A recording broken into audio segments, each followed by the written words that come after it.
हरे राम राम राम हरे हरे, हरे कृष्णा कृष्णा कृष्णा हरे हरे, हरे राम राम राम हरे हरे, हरे कृष्णा कृष्णा कृष्णा हरे हरे, हरे राम राम राम हरे हरे, हरे कृष्णा कृष्णा कृष्णा हरे हरे, हरे राम राम राम हरे हरे, हरे कृष्णा कृष्णा कृष्णा हरे हरे, हरे राम राम राम हरे हरे, हरे कृष्णा कृष्णा कृष्णा हरे हरे, हरे राम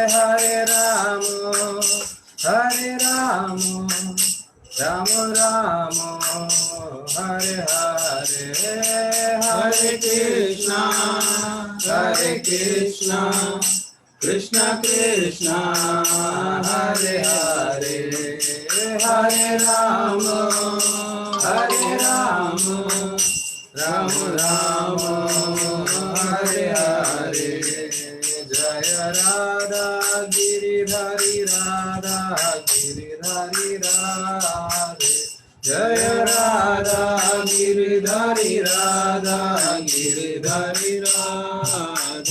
जय राधा रस बिहारी राधे, जय राधा रस बिहारी राधे, जय राधा गोपीनाथ राधे, जय राधा गोपीनाथ राधे, जय राधा मदन मोहन राधे, जय राधा मदन मोहन राधे, जय जगन्नाथ जय बलदेवा जय सुभद्रा, जय जगन्नाथ जय बलदेवा जय सुभद्रा, जय गौरानिताय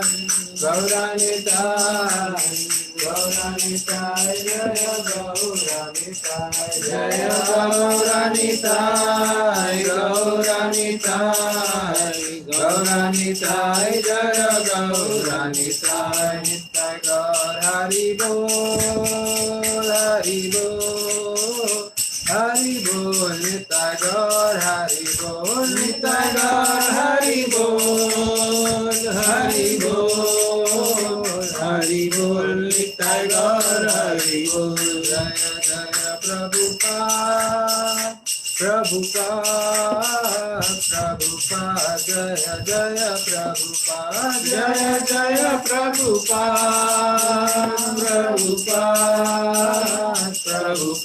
जय जय प्रभुपाद, जय जय गुरुदेव जय जय गुरुदेव, जय जय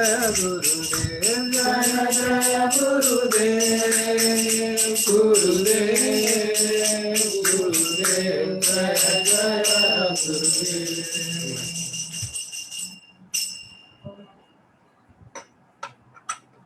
ओम नमो भगवते वासुदेवाय, ओम नमो भगवते वासुदेवाय, ओम नमो भगवते वासुदेवाय, नारायणं नमस्कृत्यं नरं चैव नरोत्तमं, देवीं सरस्वतीं व्यासं ततो जयामुदीरये, नष्टप्रायेषु भद्रेषु नित्यं भागवत सेवया, भगवती उत्तमा श्लोके भक्तिर्भवति नैष्ठिकी, ओम अज्ञानतिमिरान्धस्य ज्ञानाञ्जनशलाकया चक्षुरुन्मिलितं येन तस्मै श्रीगुरवे नमः, श्रीचैतन्यमनोभीष्टं स्थापितं येन भूतले स्वयं रूप कदा मह्यं ददाति स्वपदान्तिकं,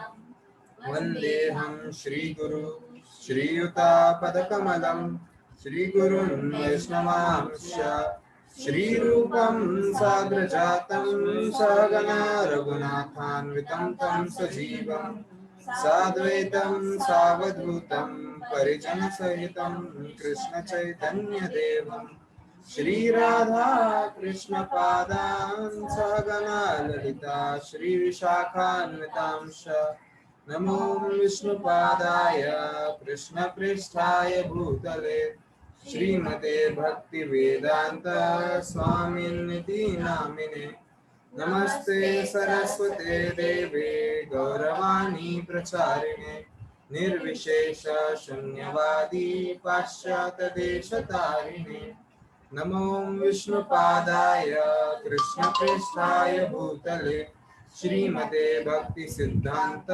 सरस्वती नामिने श्रीवासभानवी देवी दैताय कृपाब्धे कृष्ण संबंध विज्ञान दायिने प्रभवे नमः धुर्य जल प्रेमाढ्य श्रीरूपानुगभक्त्यदा श्री गौरा करुणा शक्ति विग्रहाय नमोस्तुते नमस्ते गौरवाणी श्रीमूर्तये दीनतारिणे रूपानुगा विरुद्धाप सिद्धान्तद्वान्तहारिणे नमो गौरकिशोराय साक्षाद् वैराग्यमूर्तये विप्रलम्बर संबोधे पादाम्बुजायते नमः नमो भक्ति विनोदाय सच्चिदानन्दनामिने गौरशक्ति स्वरूपाय रूपानुगवरायते गौराविर्भावभूमेस्त्वं निर्दिष्टा सज्जना प्रियः वैष्णव सार्वभौम श्री जगन्नाथाय ते नमः वाञ्छाकल्पतरुभ्यश्च कृपा सिन्धुभ्येव च पतितानां पावनेभ्यो वैष्णवेभ्यो नमो नमः नमो महावदान्याय कृष्णप्रेमप्रदायते कृष्णाय कृष्णचैतन्य नाम्ने गौरगुरुषे नमः पंचतत्त्वात्मकं कृष्णं भक्तरूपस्वरूपकं भक्तावतारं भक्ताख्यं नमामि भक्तशक्तिकं हे कृष्ण करुणा सिन्धु दीनबन्धो जगत्पते गोपेश गोपिका कान्ता श्रीराधा कान्ता नमोस्तुते जयतां सुरतौ पङ्गोर्मन्मन्देर्मतेर्गति मत्सर्वस्व पदाम्बोजौ श्रीराधा मदन मोहनौ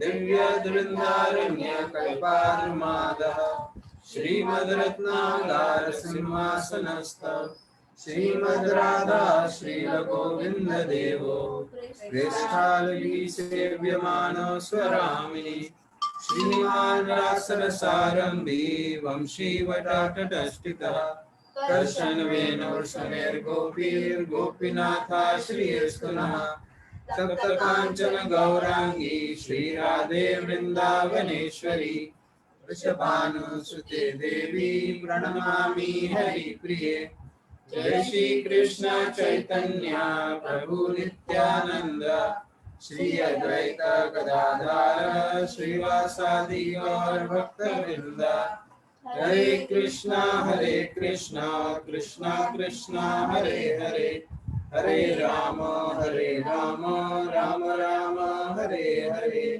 हरे कृष्णा कृष्णा कृष्णा हरे हरे हरे राम राम राम हरे हरे हरे कृष्णा कृष्णा कृष्णा हरे हरे हरे राम राम राम हरे हरे।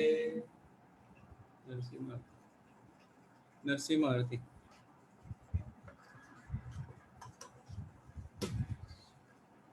श्री नरसिंहा जय जय श्री नरसिंहा प्रह्लादेश जय पद्मा मुखा पद्मा भृंगा उग्रं वीरं महाविष्णुं ज्वलन्तं सर्वतोमुखं श्री नरसिंहं भीषणं भद्रं मृत्युर्मृत्युं नमाम्यहम्।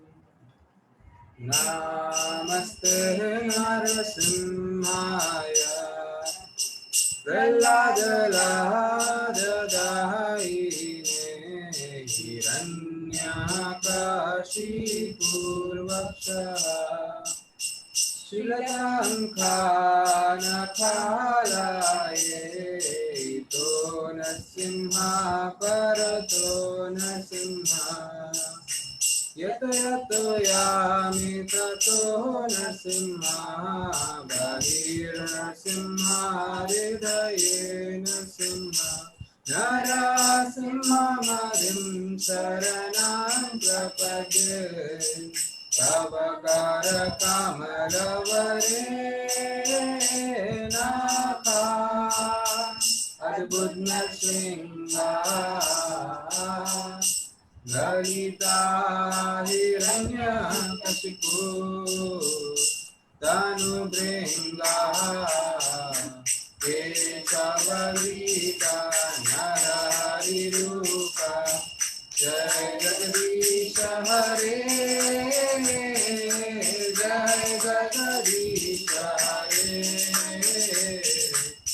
जय जगदीश हरे तव कर कमलवरे नाथा अद्भुत नरसिंहा ललिता हिरण्यकशिपु तनुभृङ्गा केशवदीता नरहरिरूपा जय जगदीश हरे जय जगदीश हरे जय जगदीश हरे जय हो नरसिंह देव नरसिंह देव नरसिंह देव जय नरसिंह देव जय हो प्रहलाद महाराज प्रहलाद महाराज प्रहलाद महाराज जय जय प्रभुपाद प्रभुपाद प्रभुपाद जय जय Prabhupada. Hare Krishna, Prabhupada ki jai. 27 verses are over. No, we have to share now. Put it Sharing on the now. screen. Share it in the screen.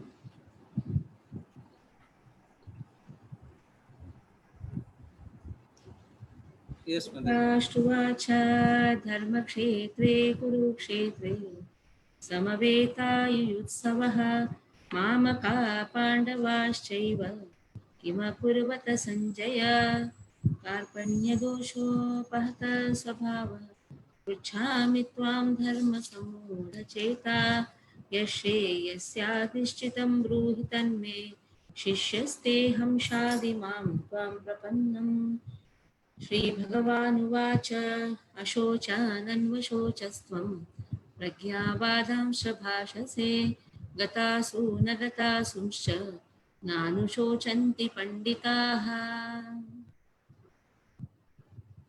देहिनोऽस्मिन् यथा देहे कौमारं यौवनं जरा तथा देहान्तरप्राप्ति धीरस्तत्र न मुह्यति मात्रा स्पर्शास्तु कौन्तेय शीतोष्णसुखदुःखदा आगमापायिनो नित्यः तांसि तिक्षस्व भारत कर्मण्येवाधिकारस्ते मा फलेषु कदाचन मा कर्मफलहेतुर्भूर्मा ते सङ्गोऽस्त्वकर्मणि ध्यायतो विषयान् पुंसः सङ्गस्तेषुपजायते सङ्गात् सञ्जायते कामः कामात् क्रोधोऽभिजायते क्रोधात् भवति सम्मोहः सम्मोहात् स्मृतिविभ्रमः स्मृतिर्भ्रंशात् बुद्धिनाशो बुद्धिनाशात् प्रणश्यति श्रीभगवानुवाच कामयेष क्रोधयेष रजोगुणसमुद्भवः महाशनो महापाप्मा विद्धेनामिह वैरिणम् यदा यदा हि धर्मस्य ग्लानिर्भवति भारत अभ्युत्थानमधर्मस्य तदात्मानं सृजाम्यहं परित्राणाय साधूनां विनाशाय च दुष्कृतां धर्मसंस्थापनार्थाय सम्भवामि युगे युगे। जन्म कर्म च मे दिव्यं एवं यो वेत्ति तत्त्वतः त्यक्त्वा देहं पुनर्जन्म नेति मामेति सोऽर्जुन भोक्तारां यज्ञतपसां सर्वलोकमहेश्वरं सुहृदं सर्वभूतानां ज्ञात्वा मां शान्तिमृच्छति योगिनामपि सर्वेषां मद्गदेनान्तरात्मना श्रद्धावान् भजते यो मां समे युक्ततमो मतः बहुनां जन्मनामन्ते ज्ञानवान् मां प्रपद्यते वासुदेवः सर्वमिति स महात्मा सुदुर्लभः अन्तकाले च मामेव स्मरन् मुक्त्वा कलेवरं यः प्रयाति समद्भावं याति नास्त्यत्र संशयः पत्रं पुष्पं फलं तोयं यो मे भक्ता प्रयच्छति तदहं भक्ति उपारुतम् अश्नामि प्रयतात्मनः अहं सर्वस्य प्रभवो मत्तः सर्वं प्रवर्तते इति मत्वा भजन्ते मां बुधा भावसमन्वितः मच्चित्ता मद्गतपाणां बोधयन्तः परस्परं कथयन्तश्च मां नित्यं तुष्यन्ति च रमन्ति च तेषां सततयुक्तानां भजतां प्रीतिपूर्वकं ददामि बुद्धियोगं तं येन मामुपयान्ति ते तेषामेवानुकम्पार्थम् अहमज्ञानजं तमः नाशयाम्यात्मभावस्तु ज्ञानदीपेन भास्वता श्रीभगवानुवाच मय्यावेशमनो ये मां नित्ययुक्ता उपासते श्रद्धया परयोपेतः ते मे युक्ततमो मतः उपद्रष्टानुमन्ता च भर्ता भोक्ता महेश्वरः परमात्मेति चाप्युक्तो देहेऽस्मिन् पुरुषः परः मां च यो व्यभिचारेण भक्तियोगेन सेवते सगुणान् समतीतेतान् ब्रह्मभूयाय कल्पते यो मामेवम् असम्मूढो जानाति पुरुषोत्तमं स सर्वविद् भजति मां सर्वभावेन भारत मन्मना भव मद्भक्तो मद्याजी मां नमस्कुरु मां मे वैष्यसि सत्यं ते प्रतिजाने प्रियोऽसि मे सर्वधर्मान् परित्यज्य मामेकं शरणं व्रज अहं त्वां सर्वपापेभ्यो मोक्षयिष्यामि मा शुचः हरे Krishna Krishna Krishna Hare Hare Hare Ram Ram Ram Hare Hare.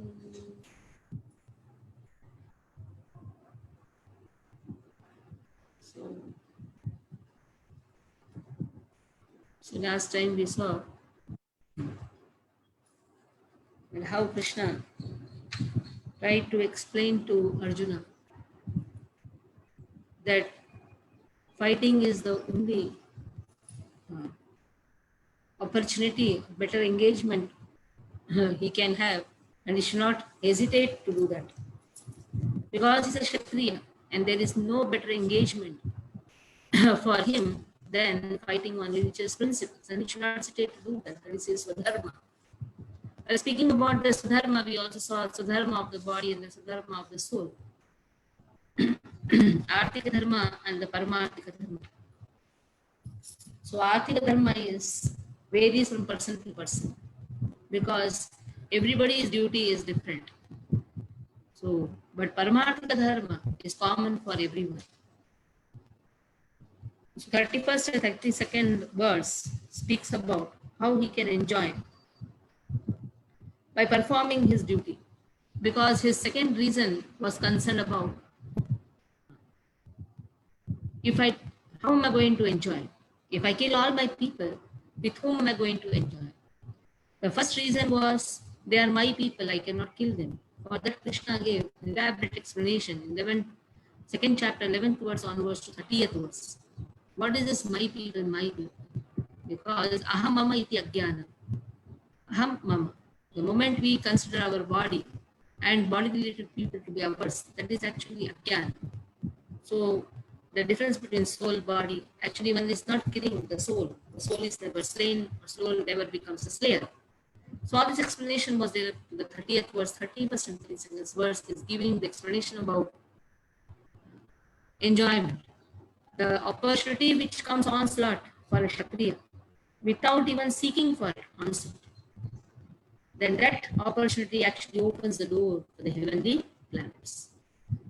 Now, the third reason for Arjuna for not fighting the war was, I incur sin by killing my own people. And 33rd verse onwards, Krishna speaks about, if you do not perform your religious duty of fighting, then you will incur sin. So let us see the 33rd verse. अथ चेत्त्वमिमं धर्मं संग्रामं न करिष्यसि तथा स्वधर्मं कीर्तिं हित्वा पापमवाप्स्यसि. अथ therefore cheta means if you do not perform na karishyasi, if you do not perform the religious duty, dharmyam sangramam, the religious duty of fighting, because this is a dharma yuddha. Dharma has to be established, and Krishna is ordering him to fight. It is not that he chose himself that I should fight. No, Krishna is telling him to fight. If he doesn't do that, then he said, then papam, hitva papam avapsasi. He will only gain sinful reaction and he will lose all his reputation. Kirti hitva.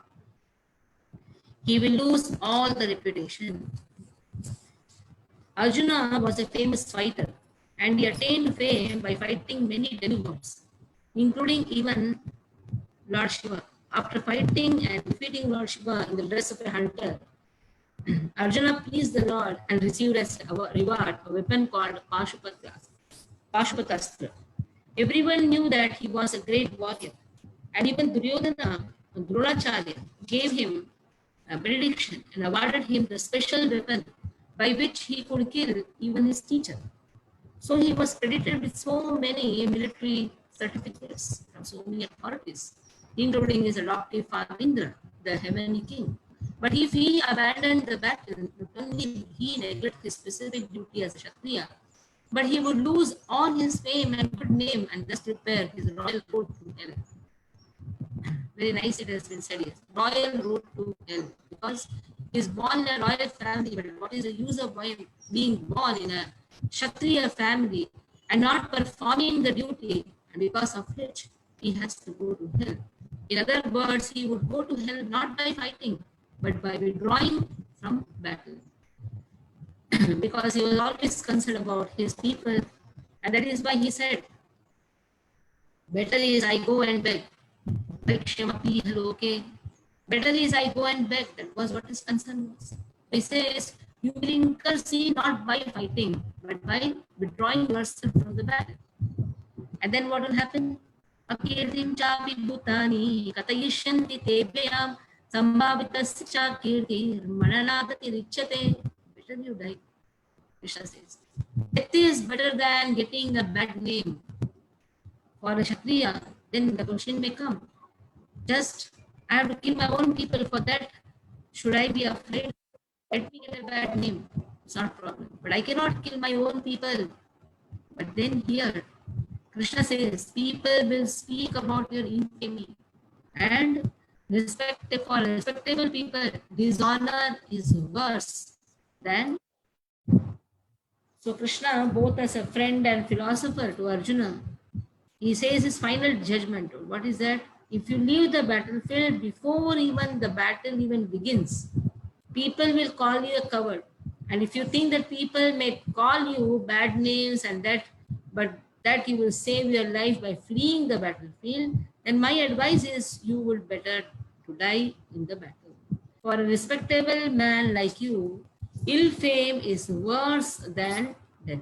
Krishna says, if you plan to leave the battle before even the war has started, then better is you die. Krishna says, better you die fighting. So that will save you from the ill fame of misusing my friendship and from losing your prestige in the society. So the final judgment was told by Krishna to Arjuna, that die in the battle but not to withdraw. So here Krishna says, you are not only destroying your duty, but also you are completely destroying your fame also. All the people will talk about your eternal infamy. Then he says, then there is a nice conversation which has been put by Baladev Vidyabhushan in his commentary. But from fear of death, I could tolerate the infamy. No, death is, now Krishna says, death is preferable. Ati richyate, that is preferable to a respectable man than to have an infamy for one who has attained such a high position, sambhavitasya. So the argument of Arjuna was actually hypothetical. Since he does not have such fear, however, since outcome of a battle and whether one lives or dies is uncertain, but Manu Samhita recommends that one should try to avoid war as much as possible. That is true. But if a person has to, if a Kshatriya has to establish dharma, first he has to try to avoid war, and that they did it. Lord went as peace messenger, tried to avoid the war. But when the war became inevitable, then Arjuna has to perform it. Because Krishna himself went as a peace messenger. It was not that Krishna wanted the war. It is not that Arjuna wanted the war. It is said in Manu Samhita that one should avoid war as much as possible. If everything is amicably settled, that is preferable. And that should be done. That should be tried out. If everything is peacefully settled, then why to fight and kill and have bloodshed? Instead of that, first there should be a peaceful talk. If that peaceful talk is not working out, then war has to be done. Because it was Duryodhana who was insisting on this war. He wanted this fight because he had that false hope. He thought that on my side, teachers are there, on my side, grandfather is there, then I am sure to win the war. That is why, because of that false confidence which he had, he wanted this war. And also he got a Narayani Sena, a huge Sena. So he had a false confidence. And because of this false confidence, even though Krishna went as peace messenger, he also showed the Virat Rupa, but Duryodhana could not understand anything. Because he thought, oh, Lord is also showing some magics. That is how an ignorant people can never understand the glory of Krishna. That is why here Krishna says, Ati richyate. Ati richyate means death is preferable. Because you are in sambhavitasya. Sambhavitasya means you are in a respectable position and people will speak infamy about you. Bhayadranadu paratam mansante tvam maharatah yesham cha tvam bahumato bhutvayasasi laghavam. What people will speak about you? They will say that he has run away out of fear. Bhayad, ranad, upadana. Uparatam means he has ran out of the field out of fear. So these Maharathis, they will speak about you. That is why they will consider you insignificant. Though you may think that I have left the battlefield just because I have compassion towards my own people, but people are not going to understand this. Nobody is going to understand. The great generals themselves will actually think that you have left the battlefield only out of fear. So Duryodhana, Karna, and other contemporaries, they will all laugh at you. They will think that you ran out of fear, and thus your high estimation of your personality will only go to hell. And how they'll speak about you? Avachyavadamscha bahun vadishyanti tavahitaha nindantastav samarthyam tato dukkhataram nukim. So your enemies will describe you in many unkind words and scorn your ability. Lord Krishna was astonished in the beginning of Arjuna's uncalled plea for compassion, and he described his compassion as befitting the non-Aryans. So he said, your enemies, the sons of Dhritarashtra, will criticize and they will call you by unpleasing words. They will say you, hey, barren, sesame seed. In this way, they may call any different names. what a type of person he is. Just he is so afraid, useless person. Then that will be very, very painful for you. It will be very painful to hear such displeasing words. So thus these six verses have shown that avoiding the war will bring about infamy and loss of Swarga. 30th verse onwards, if you see 31st verse onwards, Lord has 31 to 36. Lord has told about the consequences of consequences what will happen if Arjuna does not fight. It will only bring infamy and loss of enjoyment, loss of Swarga, and it will incur sin. So these two concerns which Arjuna had for not fighting the war, that is enjoyment and the sins, that are solved in these 6 verses, 31 to 36. Then Lord says, Hato va prapsasi swargam jitva va bhokshase mahim tasmad uttishta kaunteya yudhaya krita nishchayah. So Arjuna may say, I'm giving up the war because it is uncertain whether I'm going to win or not. Then Krishna says, even if you're defeated and killed, Hato va prapsasi sarva. Hato means even if you're killed, you will attain Swarga. And if you're victorious, naturally you're going to enjoy the whole earthly planet. That means in both the cases, you are benefited, you are gained. And then, Sukha dukhe same krutva labha labho jaya jayau tato yuddhaya yujjasva naivam papam avapsasi. Till now, merits, demerits, everything is shown. But now Krishna says, come out of this also. Labh, alabh, come out of that also. Sukha, dukha. Now just fight. Tato yuddhaya yujjasva. You just have to listen now. If you don't fight, you will incur. Now directly Krishna says to Arjuna, this is another verse, in 38th verse, Krishna directly says, Yuddhaya, tato yuddhaya yujjasva. So you have to find out till now how many verses Krishna has told, get up and fight. You have to fight. So this is one of the verses where Krishna clearly says, you should fight. Tato yuddhaya yujjasva. If you don't do that, you are going to incur sin. You fight, Krishna says in certain verses. Very clear instructions has been given. So find out till now how many verses Krishna has very clearly said to Arjuna, get up and fight. Till now, how many verses? There's one of your homework.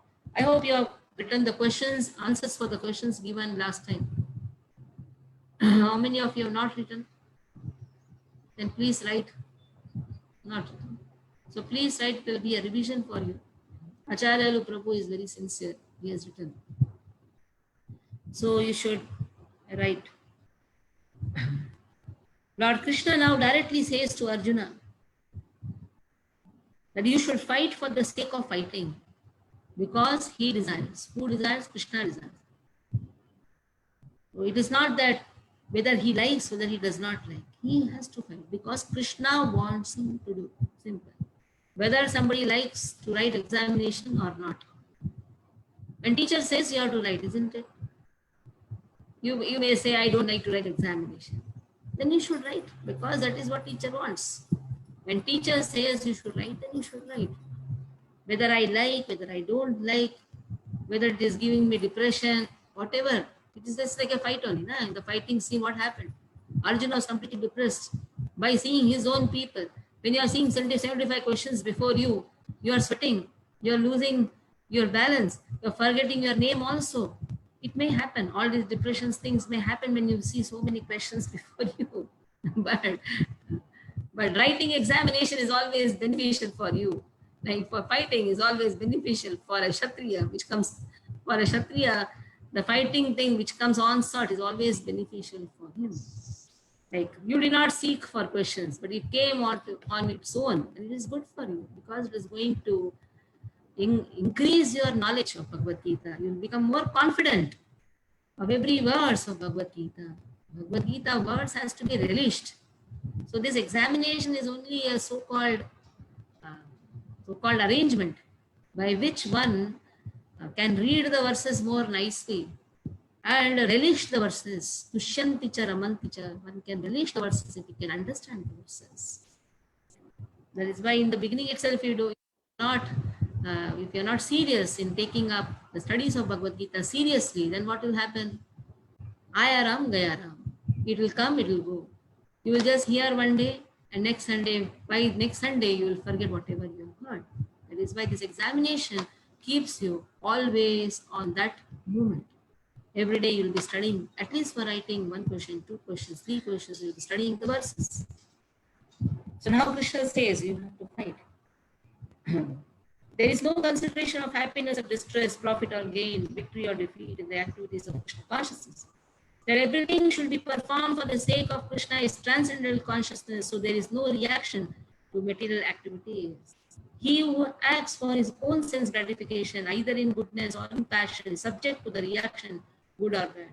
But he who has completely surrendered himself in the activities of Krishna consciousness is no longer obliged to anyone, nor is he adapted to anyone, as one is in the ordinary course of activities. It is said, Devarshi Bhuta Kanram Pitranam Nakim Karunayam Nurincha Rajan Sarvatmanaya Sharanam Sharanyam Gato Mukundam Pahanta Kantam.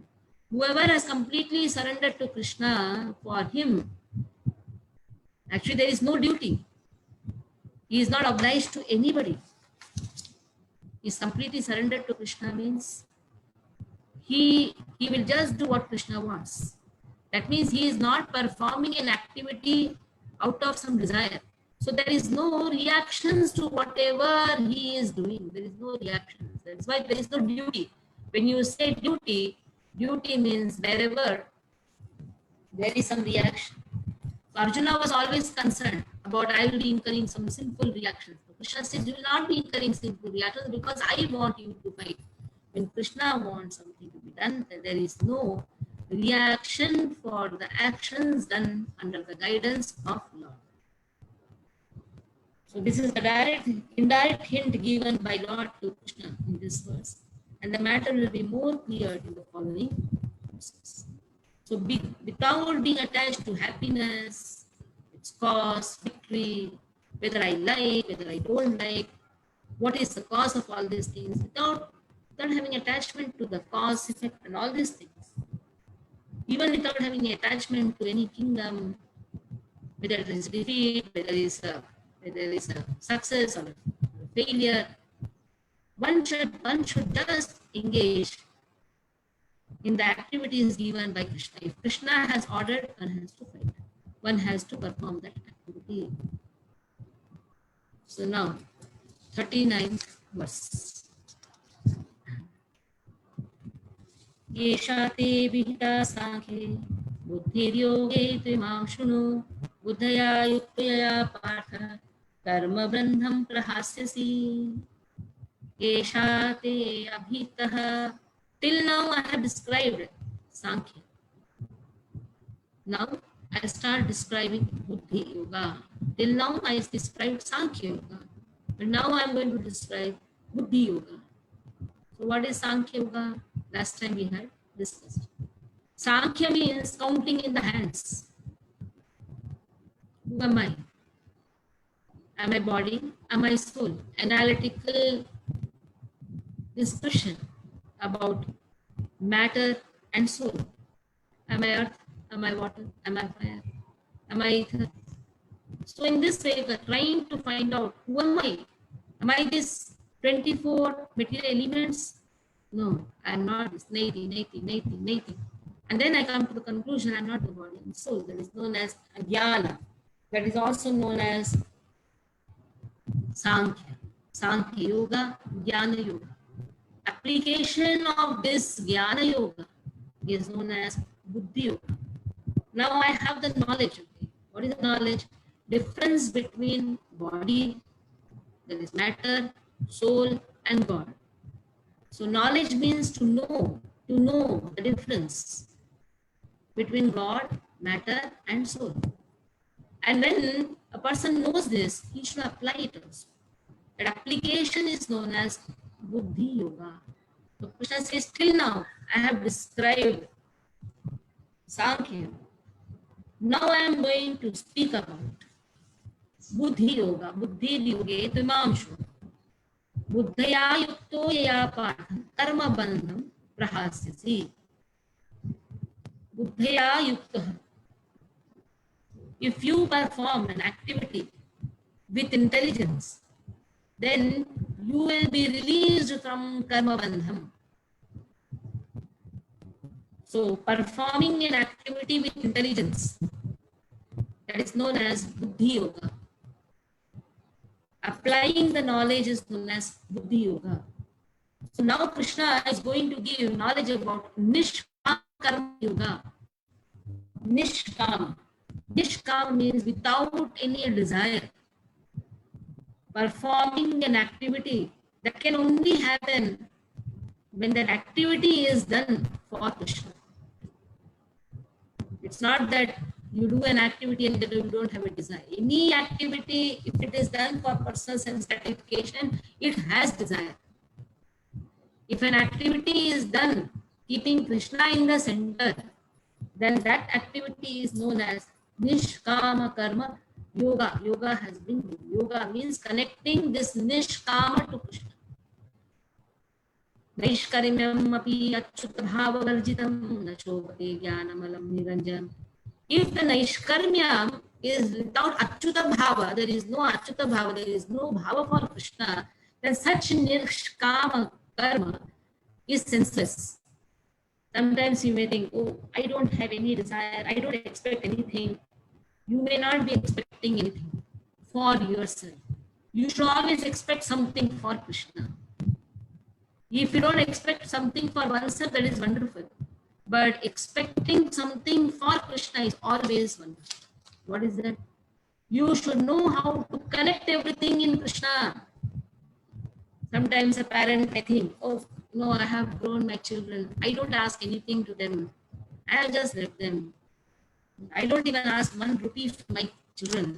What is so much to take a pride out of? The parents may say, I'm not taking anything from my children. But it should be opposite. You should know to take from your children and give it to Krishna. That is called intelligence. Using everybody's samarthya in Krishna's service. That is known as intelligence. Just saying, I don't take anything. I have just grown them. Naishkarimyam, okay, very good. Api, even though Naishkarimyam api achyuta bhava varjitam, it has no achyuta bhava. You may take the pride out of it. I don't expect anybody from anything from anybody.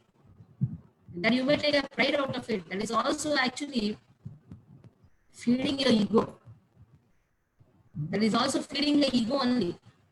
So you may take a pride. Generally, old people, they sit together and they gossip all these things. That is only the gossip what they have. They say, no, my children, I don't even ask them. I am independent. But not asking is not a pride. How to engage everybody, that is expertise. You should be expert. Not only our children. Everything, whatever we have, how to engage it in Krishna's service. That expertise the person has, and that person is intelligent person. Here, having concluded his instructions on Jnana Yoga. Jnana means to understand the difference between matter, soul, and God. Now the Lord is speaking about Nishkama Karma Yoga, and that is the process. This is the process. And what is the process? How to engage everything, or how to apply the knowledge in Krishna's service. So now, what is the meaning of Sankhya has been very nicely explained by Bhakti Vidyabhushan. It says, Samyak Khyayate Sankhya San Samyak Khyayate. So what is the meaning of Sankhya? The truth by which Atma is presented. isn't it? When we are comparing, oh, am I earth? No, I am not. Am I water? No. Am I fire? No. Am I air? No. Then this way, coming to the conclusion, oh, I'm not the body. Then who am I? And so that is known as Sankhya. Samyak Khyayate is Sankhya. You will understand very nicely. Samyak means Sampurna Rupena Khyayate. Understanding. Who am I? Am I the body or the soul? So in this way, this understanding, when put in application, that is known as Buddhi Yoga. And if this knowledge is not raised, then one has to know this.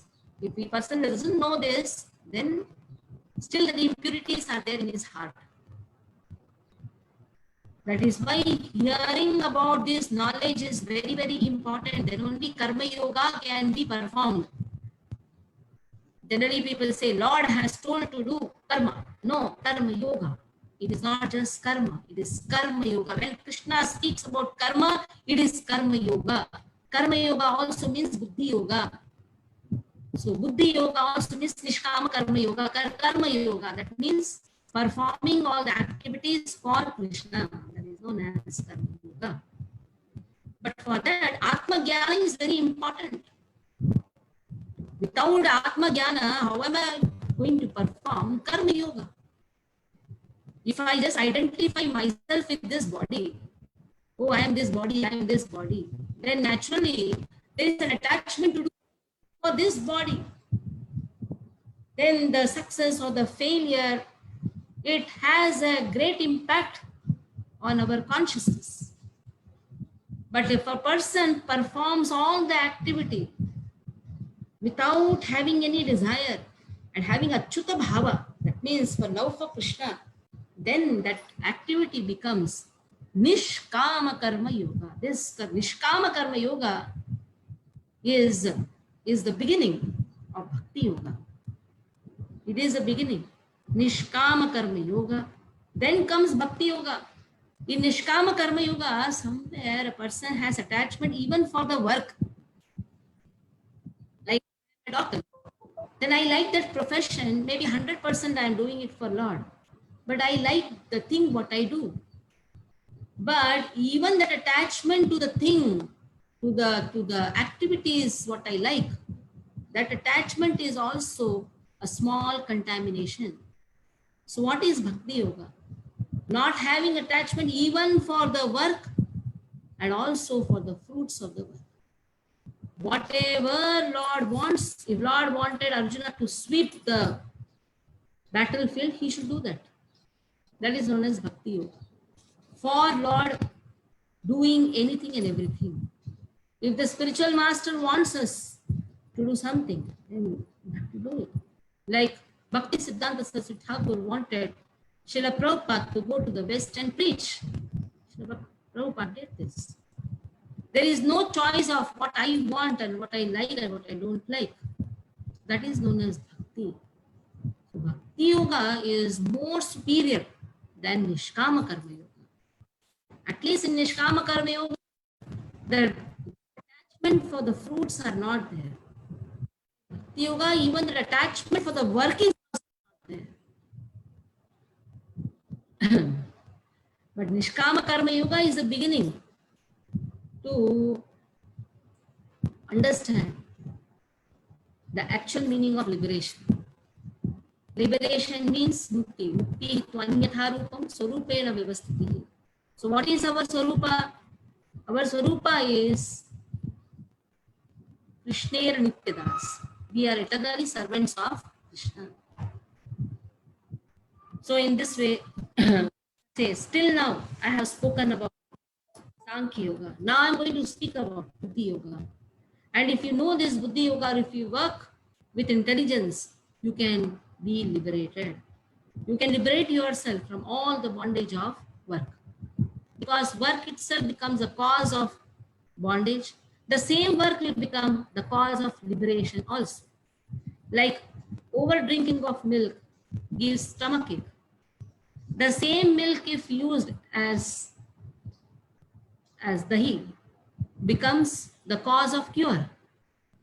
So milk was not a problem. How to take the milk? So work is not a problem. How to do the work? That is more important. Krishna has not told to give up the work. How to purify the work? That is more important. It's not that pack your bag and just go to Vrindavan and sit. No, wherever you are, make it Vrindavan. That means add one to so many zeros what we have in our life. Whatever we are doing for ourselves is a big zero, just 0, 0, 0, 0. Somebody may have 1 0, somebody may have 2 zeros. Even if you have 10 zeros also, it is all useless until you add 1 before all the zeros. That 1 is Krishna. That 1 is absolute truth. So Krishna says, till now I have spoken Sankhya. So there were 3 people who spoke Sankhya. One is Krishna who spoke Sankhya. One is Kapil Muni who spoke Sankhya, Kapil Deva, who is the son of Devahuti, who is incarnation of Krishna himself. When Kapil Deva spoke Sankhya, he spoke the perfect Sankhya, even more perfect than Krishna. Because same Krishna, because Krishna is speaking, that is why in this 7 to 30, because further verses Krishna anyhow is going to speak. But if you just take this section 11 to 30, that is Sankhya Yoga. If you compare the Sankhya described by Krishna and described by Kapil Deva, who is incarnation of Krishna himself, Kapil Deva's Sankhya is considered more perfect because it has description about the controller of body and soul, that is God. When your Krishna is speaking, that is why further Krishna is going to speak, that is why in this section Krishna has not spoken. But both the Sankhyas are theistic Sankhyas. That means spoken by Lord and connecting one to Lord. But atheistic Sankhya is also there. And that atheistic Sankhya was spoken by atheist Kapila. This atheism is also eternal. As much as Sanatan Dharma Bhakti is eternal, this atheism, this type of wrong philosophy is also existing eternally. Eternally, there were demons known as Jinnah and Buddha. They propagated wrong philosophies. So when there is always a fight between demon and divine. And this has been eternally happening. Madhu, Kaita, these demons, they came out of the earlobes of Lord. So all these demons, demonic philosophies, where atheism is there, these atheistic philosophies, they exist in different ages. Like if you see Jainism, that is also an atheistic philosophy. You may say, oh, there are so many Jain monks who are moving here and there. But that is atheism, because there is no chanting of the holy name. You may say they are doing something. They are doing many things. Except for bhakti, they are doing so many things. So this is known as atheistic philosophy, where connection of oneself to Lord has not been clearly given, has not been clearly accepted. There is Buddhism. There is also an atheistic philosophy. These atheistic philosophy which does not accept the Shastras. You may say they have their own Shastras. Many have their own Shastras, but they are all atheistic Shastras. Because the connection of oneself to Lord has not been given. And how to attain this connection? That is given by Vedavyasa. If a person doesn't accept Vedavyasa, then Vedavyasa is literally incarnation of Lord himself. It is not Hindu, it is Sanatana Dharma.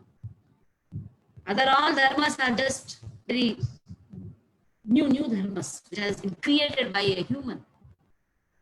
Just 2,000 years before or 3,000 years before. But Sanatana Dharma is eternally existing.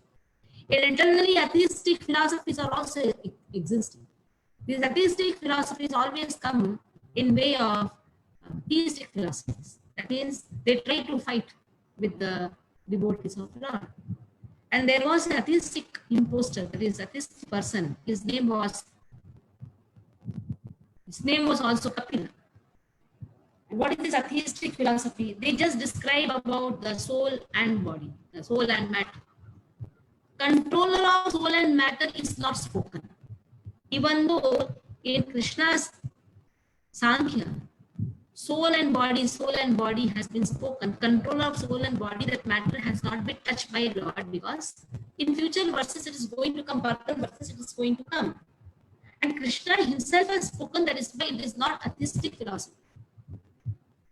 Because somebody may argue, there was an impostor Kapila, he also spoke about soul and body. Krishna also spoke about soul and body. But when Krishna speaks about only soul and body, it is Krishna who is speaking. That is why it is a theistic philosophy. But when Kapila is speaking, that is a theistic philosophy. It's an impostor Kapila. In this verse, so Krishna says that now I'm going to describe about Buddhi Yoga.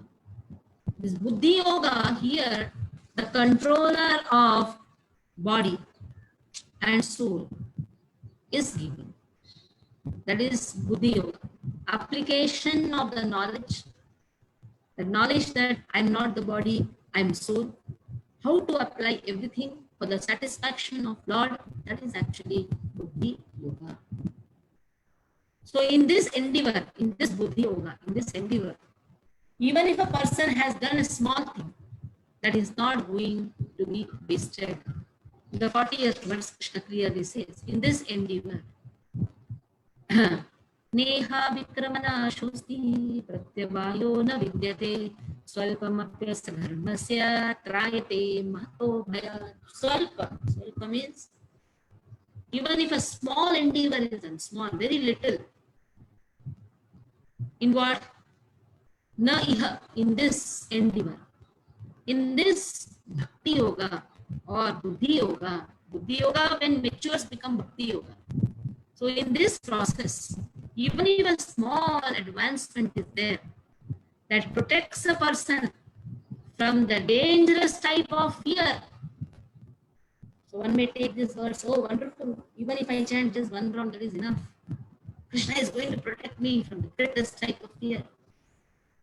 Intentionally, if we are avoiding it, that is actually not going to make us relish. Like fruit is there, nice wonderful fruit is there. If we are just taking a small piece of it, who is in loss? I am in loss. If I really want to relish a mango, then I should just take the mango and start taking the mango in full, then I can relish the juice. If I just take a small piece, and then I'll say, oh yeah, it's a little bit sweet. No. If I really want to relish, then relish devotional service, because devotional service has bliss. And if I want to relish the devotional service, then I should do what our acharyas have told us. But even if I do small, a little advancement, that is going to protect me from the greatest type of fear, like a jamil.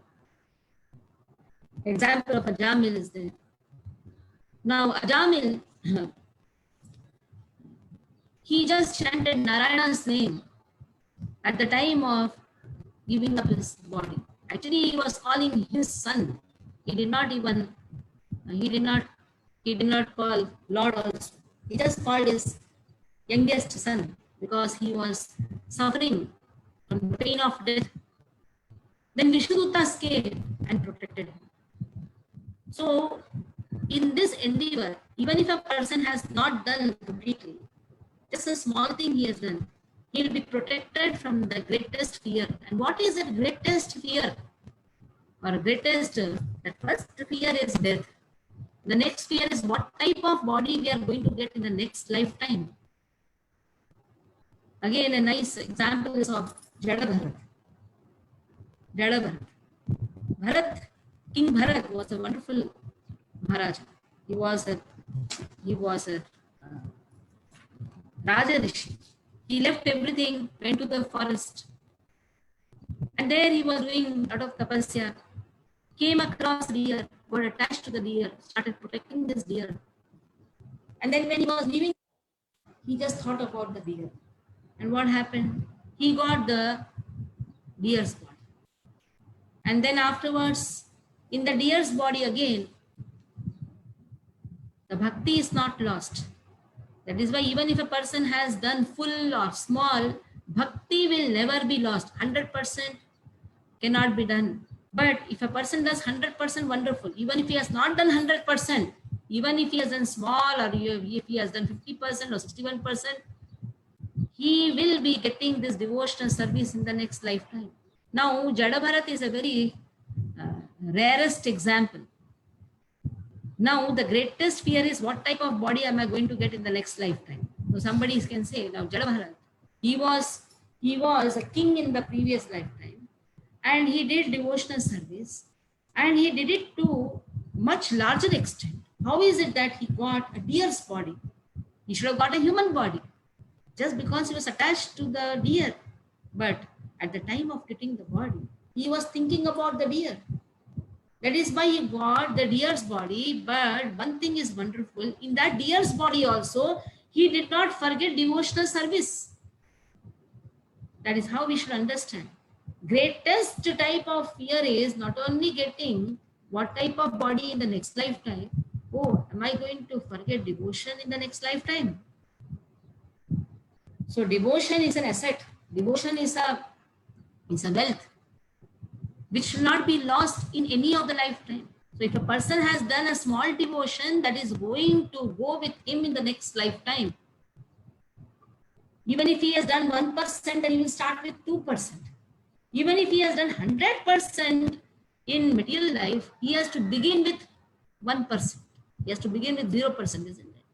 Even if I am an engineer in this lifetime, I have been 100% successful. But in the next lifetime, if I get a human body, I have to start with junior KG only. At that time, I cannot say, oh, I did my engineering in the previous lifetime and I was a great engineer.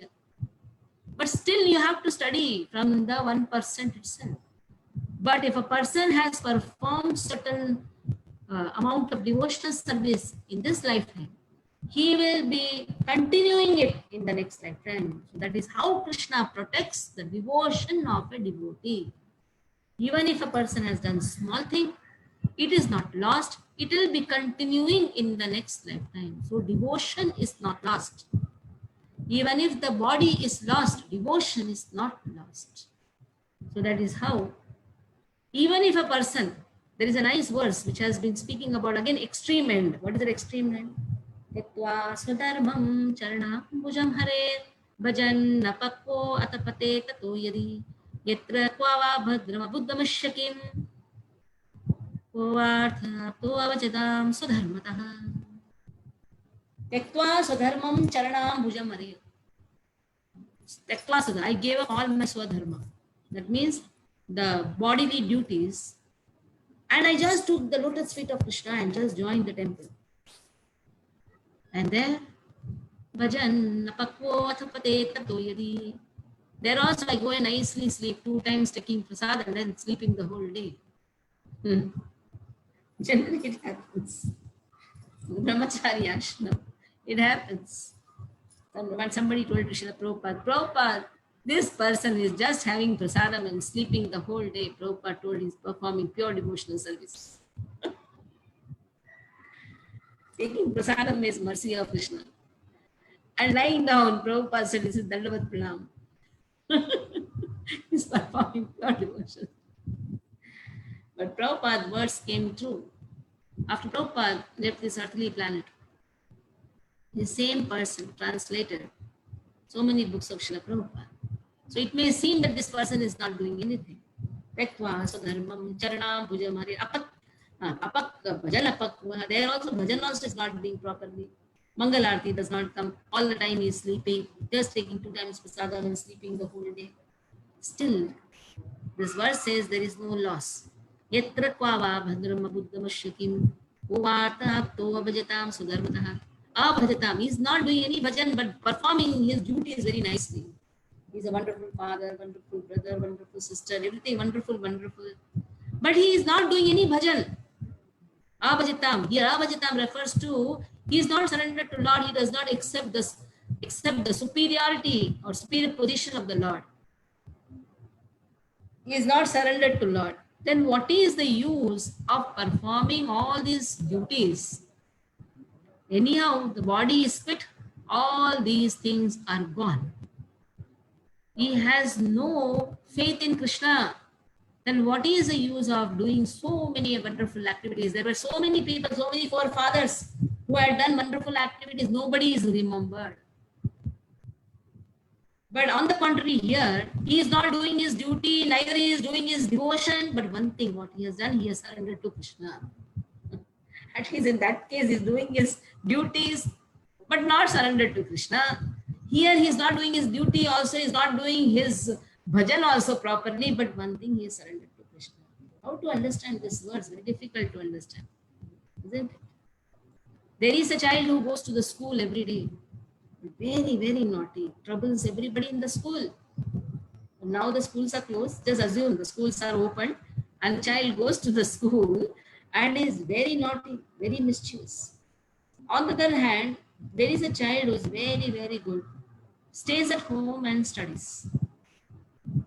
Which child is good? Which child is considered the best? The child who goes to the school and is under the care of the teacher, though very naughty, or the child who does not want teacher but is humble. First one, second one. First one. Yes. Why? Because first one, though may be very notorious, at least is protected by the teacher. Teacher can slap him also. So there should be somebody under whom you should be there. If there is no teacher, then who is going to guide him? That is how this person, he is not very sincere in his Sudharma, neither the Sudharma of the body nor of the soul, but at least he is not doing his bhajan properly, but at least he has taken shelter of Lord. So that is the plus point. Even the Christians say, what profit the man if he gains the whole world, yet suffers the loss of the eternal soul? So material activities, you will say, what is exactly material activity? Sometimes there's a confusion, isn't it? What is this material activity, material activity? So activity is where our consciousness is making us forget Krishna. Any activity which makes us forget Krishna, that is material activity. The moment you forget Krishna, there is material activity. The work which makes us remind Krishna, like Krishna tells to Arjuna, fight. Mama anusmara yuddhacha. Fight by remembering me. Activity should not make us forget Krishna.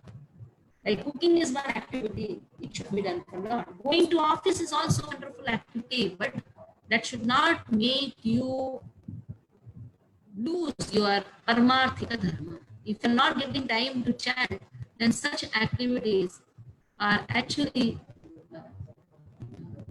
making a person go away from devotion service. If your office work is not allowing you to chant the holy name of Krishna, if it is so much, if you are working so much that you are not getting time to chant the holy name of Krishna, then find out some other work. So much inclined to do that work which is not allowing you to chant the holy name of Krishna. Give some time and space for everything. That work also should be pleasurable, by which you can do everything for Krishna. You are earning, then you can do some charity. You are earning, you can maintain your house where you can chant the holy name of Krishna. That work is only for maintaining the things which is going to enhance your devotional service. Work is worship, generally people say, but worship is the only work. It is not worship. Work is worship. Worship is the only work. And for doing that worship, other work you are doing. Like if you don't have house, if you don't have roof, then how are you going to chant? Because we are not at the platform of Goswamis. Let's sit under the tree and chant the holy name of Krishna. That is not possible. AC is not, yesterday night it was so hot. You cannot sleep. But Goswamis never thought whether Vrindavan is hot or cold. They were just, and that too, they were just having some gopin and some small chadar. And they were just wandering about and they were chanting the holy name, writing the books. They were doing everything, teaching everything. But we are not at that platform. So we should have some roof. And to maintain this roof, you go to work. And this roof is required so that you can chant the holy name of Krishna very nicely. But after getting that roof, you are not chanting the holy name. Then what is the use of that roof? And after that, after getting that roof also, we are just inclined in our sense gratification, and there is no use of having that roof. So that is why the work which makes us forget Krishna, that is known as material work. The work which makes us remind Krishna, that is spiritualized. The work itself is spiritualized. So material work, material consciousness ends up with the end of this body. But work in Krishna consciousness will always go in, even after the loss of the body. The Krishna conscious activities, that means our consciousness in Krishna will always be going. In the next life also, it will be extended. It is not that after the loss of the body we are going to forget Krishna consciousness. It will be continued. The third chapter we were stopping, then fourth chapter in the next life. It will be continuing. So in this way, somebody asked me, Mataji, when are you going to finish this 18 chapters? I said, let us see. If not in this lifetime, next lifetime, it is going to continue. Please join the Bhagavad Gita course and time also. And Chandrapati Prabhu will be continuing putting the Zoom link. So at least one is sure to have a chance in the next life of being born again as a human body, either in the family of a great cultured Brahmana or in a rich aristocratic family, that will give one a further chance for elevation. That is a unique quality of birth in Krishna consciousness. Prapta punyakam lokan ushitva shashvatin Shuchidam Shrimatam Geha Yoga Brashta Vijayate. The person Yoga Brashta. Yes, person performed the devotion service, but means he has not completed or he has not been able to complete. Then Shuchinam Shrimatam Geha. He will be born in an intelligent family. He will be born in an aristocratic family. Again, getting a chance to perform devotion. Prapya punya krutam lokan ushitva shashvatim samah Shuchina Srimatam Gehe Yoga Bhrashta Vijayate. So Krishna in the further verses and all, these all verses are going to come, where even if a person has not performed 100%, just he has done some 10%, but again he will be getting a chance in devotion service. That is by the wonderful opportunity a person gets. It is born in a wonderful family, getting the support from family members also. Then understand this is somewhere we have done some devotion in the past, or even if we have not done devotion in the past, this is a sukruti which is given by our spiritual master to us. So here we'll stop. In the next verse, 41st verse, what is business? Well, generally people talk about business. So what is business? What type of business one should do? That is given in the next verse. In here, any questions?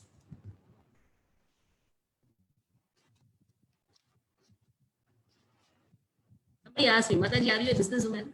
I said yes. The only business should be work for Krishna. The question was there, Mother is businesswoman. I said yes. Any questions? No questions? Wonderful.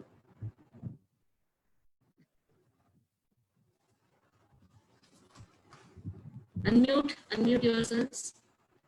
Chandrapati Prabhu, please allow others to unmute.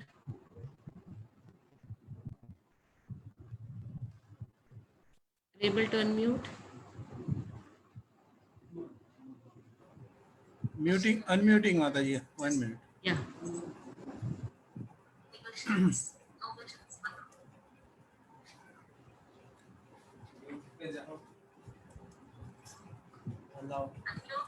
yourselves. Yes. Yeah, you can unmute everybody. Those who want to ask questions. Hare Krishna Mataji. Unmuting, Mataji.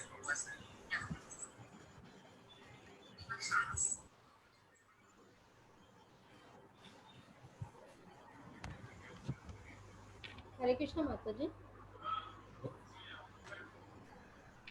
सुना क्यों नहीं गया? Mataji, you are on mute. If you have no questions, no doubts, then Mataji, Yeah. Mataji, Yeah. Mataji, I could not understand what is Panchbeda of Siddhanta. Panchbeda Siddhanta.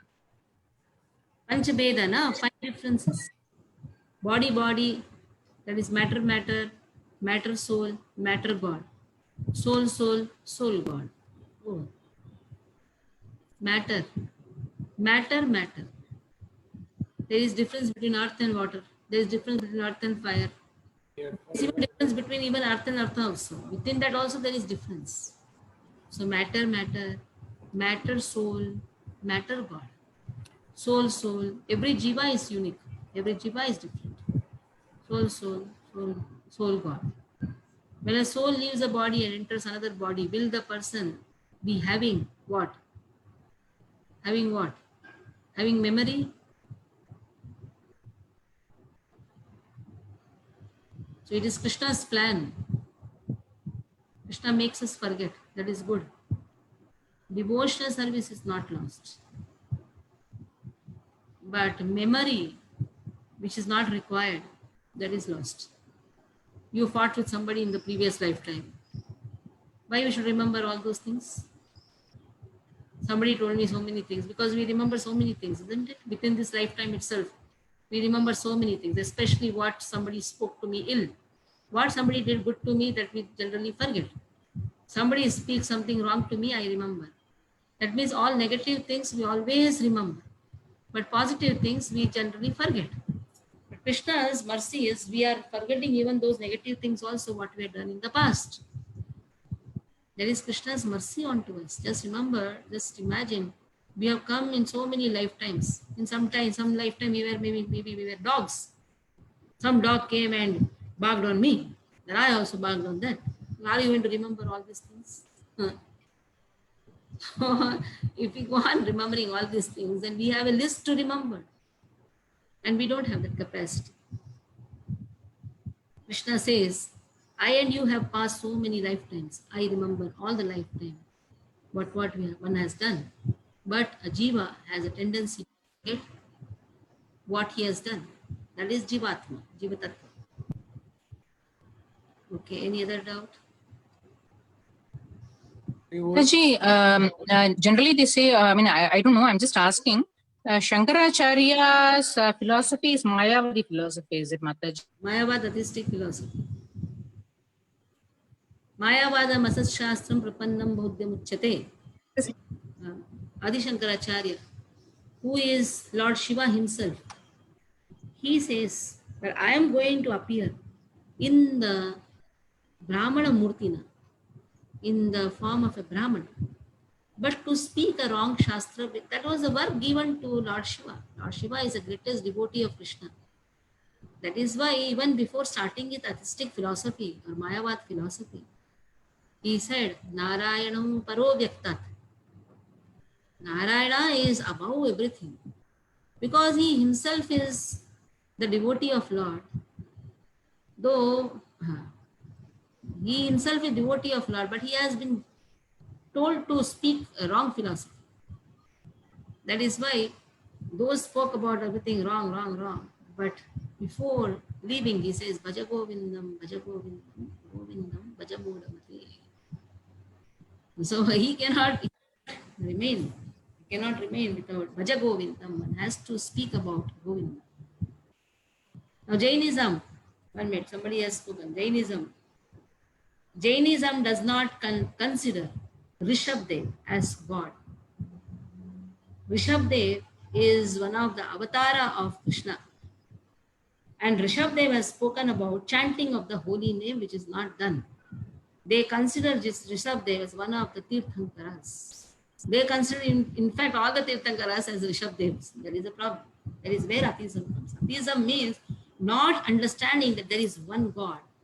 That supreme personality of God. And we are all Jivatattvas. No Jivatattvas can become God. So they may be having a lot of scriptures and all, but there is an atheism philosophy, atheistic philosophy. No. Some believe in Sai Baba. So if you consider Sai Baba as God, that is your foolishness. But even in Sai Sat Charitra, Sai Baba never says that. chant my name. He says, read Bhagavad Gita. If you don't read Bhagavad Gita, you will have to come back again in this lifetime. You cannot stop the birth and death cycle.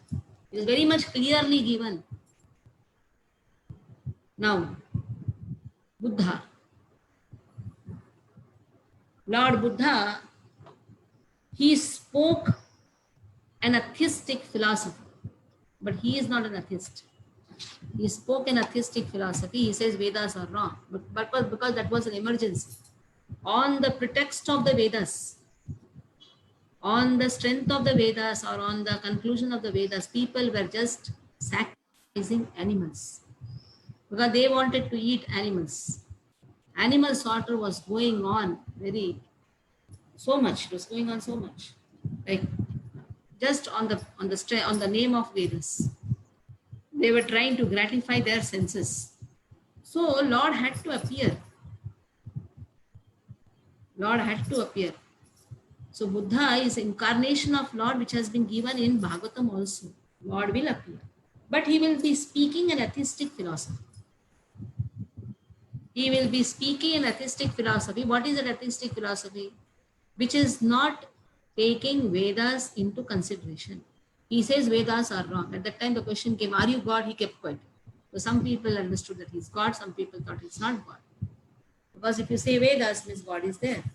And if he says Vedas are wrong, that means the concept of a soul and God is not there. So we should know the purpose of incarnation, the purpose of Lord's servants also coming, Lord's devotees also coming. Sometimes they have to speak some atheistic philosophy, but they themselves are not atheists. Like Sai Baba did not speak any atheistic philosophy, but people did not understand him. People just saw the chamatkars. Oh, he's removing vibhuti and curing people. He's God. No, he himself says, I am not God. They are yogis. They are not God. He never called himself as God. Allah Malik, Ram Malik. He used to say that only. I am not Malik. He never says I am Malik. And this is what people see. So they all come in Guru Tattva. The Guru Tattva, they can be added. Mataji, also somewhere it is given in one of the Bhagavad Gita slokas, even women can attain Krishna, something like that, where women are shown as inferior to men. Why is that, Mataji? When Sri Chaitanya Mahaprabhu has come, Krishna come with Radharani's mood. So why women are considered to be inferior? Radharani is woman or what? Is Radharani woman? Radharani is not a woman. No, correct. No, so I'm asking why women are considered inferior. Yeah, the inferior to inferior. Considered. Striyo Vaishyas Tatha Shudras, Krishna says. They all come in one category. Stri, Vaishya, Shudra. Why they are considered as, the Lord has not told inferior. Papa Yoni. Papa Yoni. Clearly, very clearly it has been told. This is known as Papa Yoni. Getting a woman's body, his body is a Papa Yoni. But then you can come out of this Papa Yoni by chanting the holy name of Krishna. That is the wonderful thing which Krishna has given. And what is that? Even though born in a Papa Yoni, that person can easily attain me. That is what Krishna says. If we compare the attitudes also, let us say, if there is an argument, if somebody is asking me why women should be called as a Papa Yoni, let us say take one small example also. If there is something disturbance in the house, in an impartial way, if you look at it also, who is the cause of all the disturbance, a man or a woman? Generally, the negative thoughts comes to whose heart? Immediately heart, a man or a woman. Generally it is said, a woman immediately catches up. Somebody speaks something, immediately woman can understand immediately. If somebody, generally men don't take it very seriously, but woman takes it seriously. Ego is the highest. So if you see impartial, you should see. Just because I'm born in a woman body, I cannot just be, oh, women's rights, women's rights. Generally, you should see that the if you see a boy growing up, a girl growing up, the girls have to be, their sentiments have to be protected very much. 2-3 beatings for the boys, they will not even remember also. But if you beat something like a girl, they will remember and they will break the head. But girls' mothers only know that. A mother who has given birth to a daughter, you ask to develop a daughter, it's not so easy. To develop a son is very easy. You thrash him, you tell him anything also, he will not mind. So that is how generally it is said. It is a person takes birth as a Brahmin, does it mean that please complete the full question? Brahmin, if a person has got a Brahmin body, it says, but a lady born in a Brahmin's house is also wonderful. But then take advantage. Take advantage. Striyo Vaishya. Here, Stri refers to generally the one who is not taking up Krishna consciousness. There is lot of meaning for this word Stri, not just a body which is a Stri. Even a man who does not take up Krishna consciousness is also a Stri. It is also Papa Yoni only. So, a lady born in a Brahmin family, fine, but take advantage of it. What is the use of being born in a Brahmin family if not chanting then? Why only Brahmin? Even if a lady is born in a Shudra family, not a problem. If he chants the holy name, she comes out of this Stri body. Stri Shariraha. Actually, this Stri, this whole Prakriti itself is a Stri. Whole Prakriti itself is a Stri. Purusha is only Krishna. Rupa Goswami told to Mirabai, I have taken a vow, I am not going to see any woman. Then she answered, according to the Shastra, there is only one man, that is Krishna. So the Stri body is for everyone actually. Technically, if you see, everybody is Stri only. The moment we forget Krishna, it is Stri, whether it is a Purusha body or a Stri body. But Krishna specifically says, even if a person gets a Stri body, but if a person chants the holy name, he comes out of this Papa Yoni and attains me, Krishna says. That means everybody can attain Krishna. Like Vedic literatures, Vedic aphorisms, it's very difficult for a woman to understand. But Krishna says, the lady may not be very expert in reciting the mantras or yajna, she cannot perform the yajna, she cannot do any havan, but she can chant the holy name and she can attain Paramgati. So there are 5 Nari, Panchanari. That shloka will be put in the group. Every day one has to remember these 5 important Nari. That's just imagine, they are not coming in the Stri only. Which Nari? By which all the Mahapapa, Mahapatakam, Nashanam, all the papas can be removed. Mandodari is also there. Draupadi, Tara, Ahilya.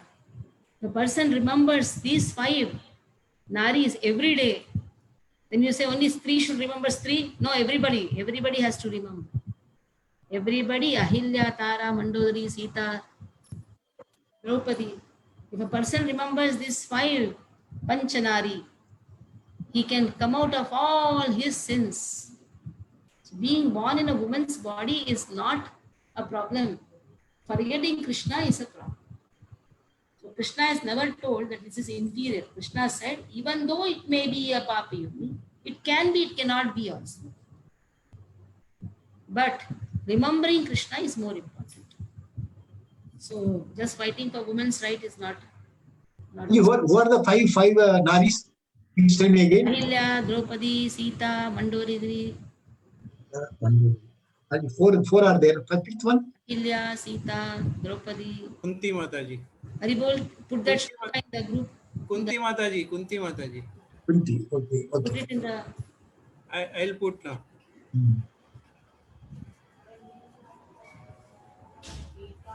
The shloka is put. He is putting in the space.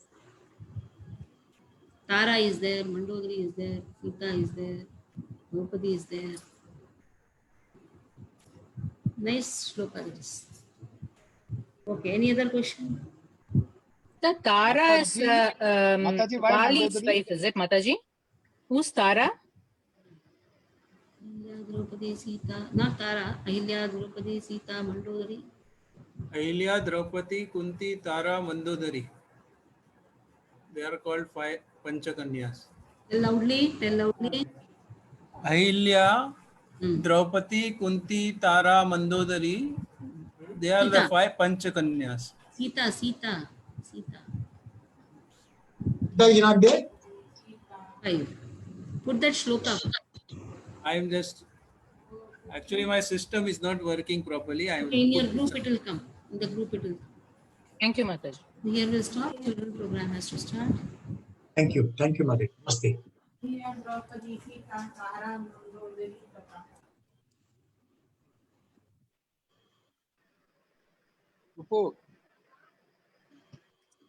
Hare Krishna and thank you all for coming today. See you again next Sunday 5:30. Ending the call for all. Hari Bol, Hare Krishna. Danvats pranam. Vancha kalpatarubhyasya kripa sindhu bhayevacha. Patitanam pavanebhyo vaishnavebhyo namo namaः.